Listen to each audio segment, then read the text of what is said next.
지금 이 순간 전 세계 실물은 시장에서 역사상 한 번도 본 적 없는 균열이 일어나고 있습니다.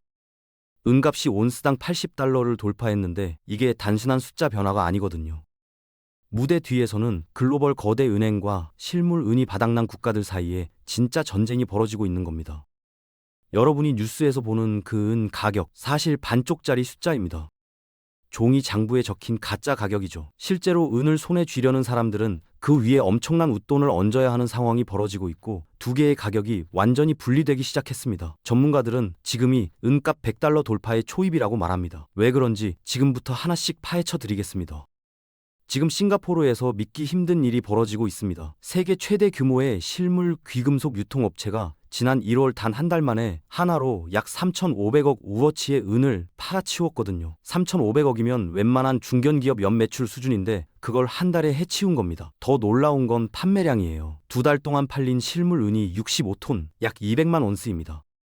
중소광산 하나가 1년 내내 땅을 파야 겨우 캐낼 수 있는 물량이죠. 작년까지만 해도 이 업체 매출에서 은이 차지하는 비중은 25% 수준이었습니다. 금이 훨씬 많이 팔렸죠. 그런데 지금은 그 비중이 딱 절반 50%로 뛰었어요. 투자자들이 금보다 은보다 은을 2배 더 사겠다고 몰려들고 있다는 뜻입니다. 경제학 교과서에는 이런 말이 나오죠. 가격이 오르면 수요는 줄어든다. 근데 지금 실물은 시장은 그 공식을 완전히 뒤집고 있습니다. 비쌀수록 더 사려는 사람이 몰리는 교과서 밖의 현실이 지금 눈앞에서 펼쳐지고 있는 거거든요. 이건 단순한 투자 트렌드가 아닙니다. 뭔가 훨씬 더 큰 흐름이 시장을 움직이고 있다는 신호입니다. 보통 물건값이 오르면 사람들은 지갑을 닫죠. 그게 상식이고 경제학의 기본입니다. 근데 지금 실물 은 시장에서는 그 상식이 완전히 박살나고 있어요. 은값이 역대 최고 수준으로 치솟았는데 고객들은 오히려 1년 전보다 3배나 더 많은 은을 사들이고 있거든요. 싱가포르 업체 입장에서는 사실 난감한 상황이었습니다. 주문이 폭주하는 건 좋은데 감당이 안 되는 수준까지 밀려드니까요. 결국 업체 측이 꺼낸 카드가 최소 구매 금액 $5,000 상향조치였습니다. 우리 돈으로 약 670만 원 이상 살 사람만 받겠다는 거죠. 웬만한 소액 투자자는 문턱에서 걸러지는 조건인데 그래도 사람들이 줄을 섰습니다. 새벽부터 매장 앞에 8시간씩 대기하는 풍경이 펼쳐진 거예요. 마치 신형 아이폰 출시일 아침 애플 스토어 앞에 늘어선 줄처럼요. 근데 아이폰은 그냥 갖고 싶어서 기다리는 거잖아요. 지금 은을 사려고 줄 선 사람들은 뭔가 다른 절박함이 있는 겁니다. 이 현상은 싱가포르만의 이야기가 아닙니다. 전 세계 실물 은 시장에서 동시다발적으로 벌어지고 있는 공통된 현실이에요. 품귀, 그 이상의 무언가가 시작된 겁니다. 작년 11월 말 미국 금융시장에서 심상치 않은 사건 하나가 조용히 터졌습니다. 미국의 거대 귀금속 은행 중 한 곳이 코멕스, 즉 미국 선물거래소에 보관 중이던 1,300만 온스의 은을 갑자기 외부 인출 불가 상태로 바꿔버린 거예요. 1,300만 온스면 현재 시세로 약 10억 달러, 우리 돈으로 1조 원이 넘는 어마어마한 물량입니다. 그런데 타이밍이 너무했어요. 인출 금지 조치가 내려진 바로 그 시점에 코맥스 전산 시스템이 다운됐거든요. 거래소 측은 냉각 자치 문제라고 해명했습니다. 냉각 장치요. 세계에서 가장 중요한 귀금속 거래소가 에어컨 고장으로 멈췄다는 얘기죠. 믿기 힘드시죠? 당시 상황을 재구성해보면 이렇습니다. 중국의 한 거대 기업이 자신들의 숏 포지션 위험을 막으려고 실물 음을 직접 인출하려 했어요. 근데 서구은행이 전산 오류를 핑계로 이걸 원천 차단한 겁니다. 거기서 끝이 아니었어요. 은행 측은 오히려 배짱을 부렸습니다. 우리가 은을 구해줄 테니 우리 조건대로 거래하자고요. 이건 단순한 시스템 장애가 아닙니다. 서구 금융 권력이 실물 은의 통제권을 틀어쥐고 시장의 목줄을 죄기 시작했다는 매우 의도적인 신호였습니다.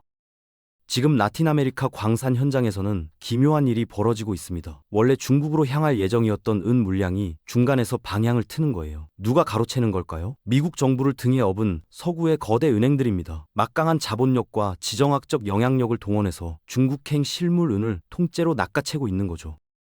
중국 입장에서는 발등에 불이 떨어진 상황입니다. 지난 5년간 중국은 태양광, 전기차, 반도체 같은 핵심 미래 산업을 설계할 때 저렴하고 풍부한 은 공급을 당연한 전제로 깔아뒀거든요. 근데 그 전제가 갑자기 무너진 겁니다. 공급망이 막히고 가격까지 폭등하자 촘촘하게 짜여있던 중국의 첨단 산업 시스템 전체가 흔들리기 시작했어요. 예를 들어볼까요? 태양광 패널 하나를 만드는데 은이 약 20g 들어갑니다. 중국은 전 세계 태양광 패널의 80% 이상을 생산하는 나라예요. 은 공급이 막힌다는 건 중국의 친환경 산업 전체가 원자재 부족으로 멈춰설 수 있다는 뜻입니다. 이건 단순한 무역 갈등이 아닙니다. 현대 산업의 핵심 소재인 은을 무기로 한 미국과 중국의 본격적인 자원 패권 전쟁이 시작된 겁니다. 그리고 그 전쟁터는 지금 이 순간도 라틴 아메리카 광산 어딘가에서 조용히 불타고 있습니다. 지금 라틴 아메리카 광산 현장에서는 기묘한 일이 벌어지고 있습니다. 원래 중국으로 향할 예정이었던 은 물량이 중간에서 방향을 틀고 있거든요. 누가 가로채는 걸까요? 미국 정부를 등에 업은 서구 거대 은행들입니다. 막강한 자본력과 지정학적 영향력을 총동원해서 중국행 실물 은을 통째로 낚아채고 있는 거예요. 중국 입장에서는 발등에 불이 떨어진 상황입니다. 지난 5년간 중국은 태양광, 전기차, 반도체 같은 핵심 미래 산업을 설계할 때 저렴하고 풍부한 해븐 공급을 당연한 전제로 깔고 짰거든요. 근데 그 전제가 갑자기 무너진 겁니다. 공급망이 막히고 가격까지 폭등하자 촘촘하게 설계됐던 중국의 첨단 산업 시스템 전체가 흔들리기 시작했어요. 반도체 공장 가동률이 떨어지고 태양광 패널 생산 단가가 치솟는 상황이 현실로 다가온 거죠. 생각해보면 무섭습니다. 총 한 방 쏘지 않고 미사일 한 발 날리지 않고 그냥 은 공급망 하나를 끊는 것만으로 한 나라의 산업 심장부를 겨냥할 수 있다는 얘기니까요. 이건 단순한 무역 갈등이 아닙니다. 현대 산업의 핵심 소재인 은을 무기로 한 미국과 중국의 본격적인 자원 패권 전쟁이 시작된 겁니다.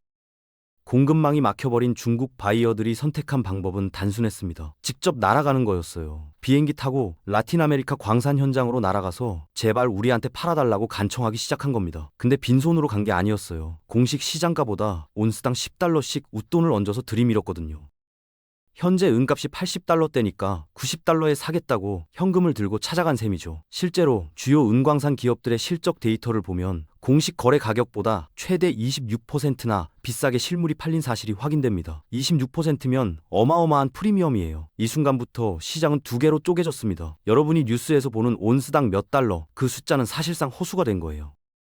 종이 위의 가격과 실물을 손에 쥐기 위한 진짜 가격이 완전히 분리된 겁니다. 중국 내부 시장도 난리가 났어요. 상하이엔 투자 펀드에 막대한 자금이 미친 듯이 몰려들더니 실물 가치보다 30%나 비싼 비정상적인 프리미엄이 붙어 거래되기 시작했거든요.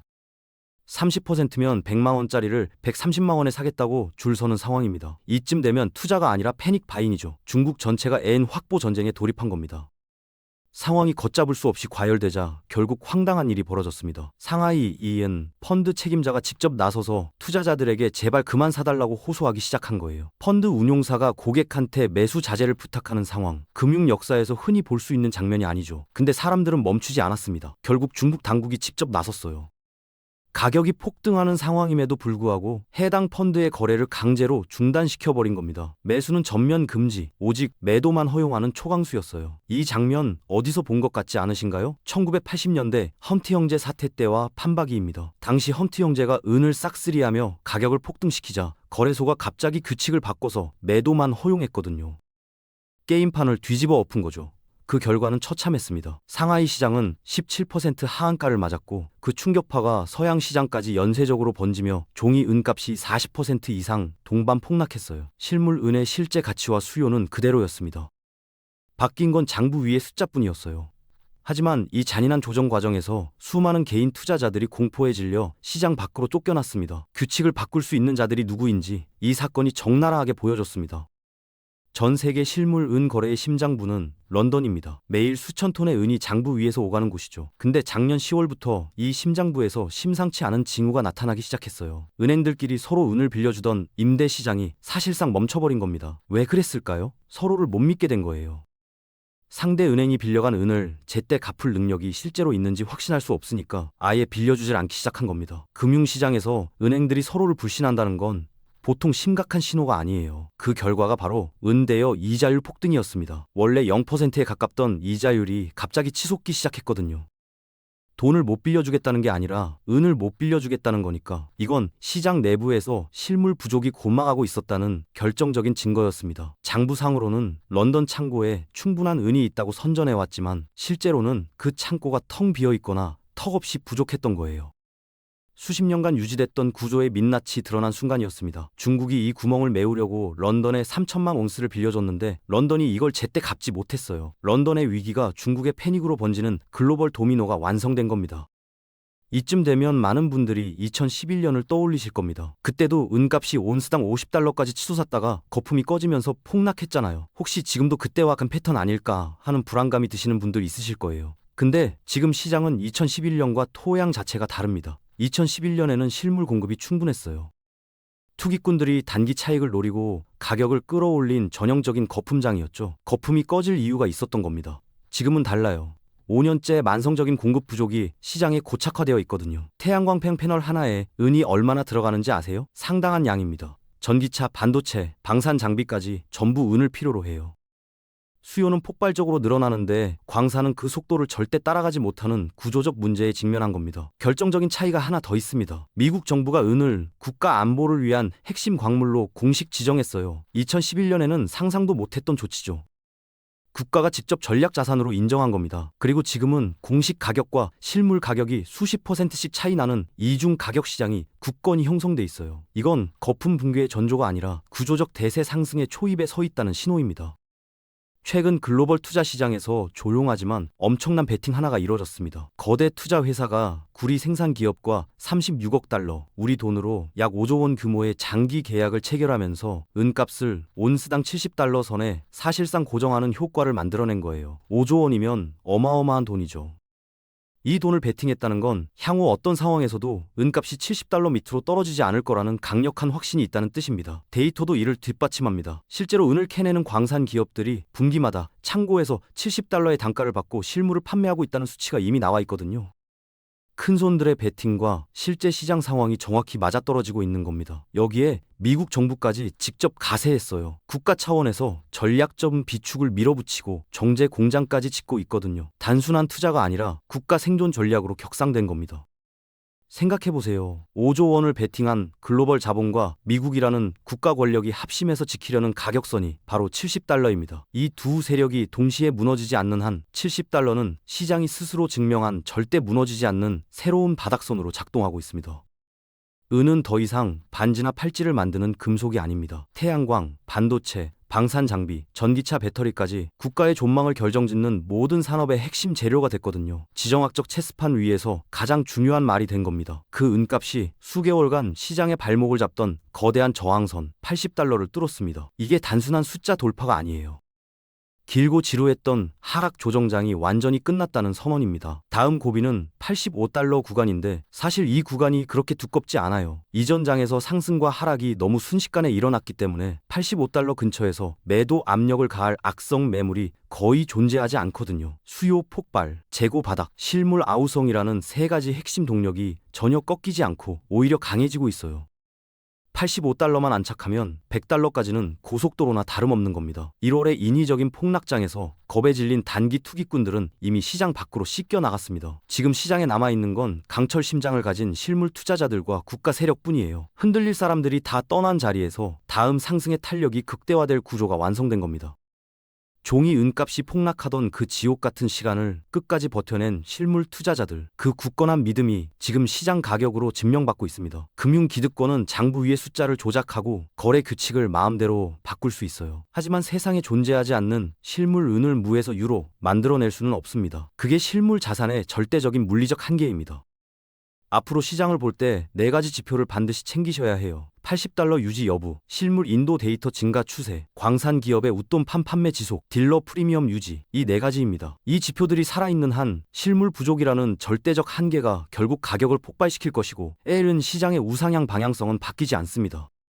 지금 전 세계는 신중상주의 자원전쟁 한복판에 있습니다. 국가와 거대 자본이 실물을 싹쓸이하는 이 전쟁에서 냉철한 판단력으로 소중한 실물 자산을 끝까지 지켜내시길 바랍니다. 여기까지 오늘 준비한 영상은 끝났습니다. 다음 시간에 다른 영상으로 찾아뵙겠습니다. 감사합니다.